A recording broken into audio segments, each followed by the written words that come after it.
नमस्कार मित्रांनो, मूर्तिकार तर ठरला, पण सर्वांनाच पडलेला प्रश्न की यंदाचा कोपर खेळण्याचा वरद विनायक कोणत्या रूपात साकारणार? दरवर्षी आपण त्याला एका नव्या रूपात पाहत असतो, पण यंदाचा प्रश्न एकच.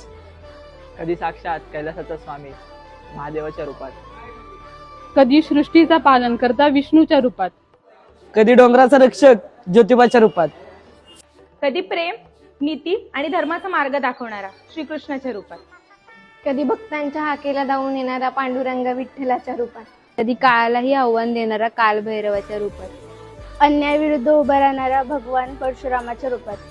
पण यंदा या सर्व रूपापलीकडे एक वेगळं स्टेज दिसणार आहे. अशी कथा जी महाराष्ट्राच्या मातीशी जोडलेली आहे.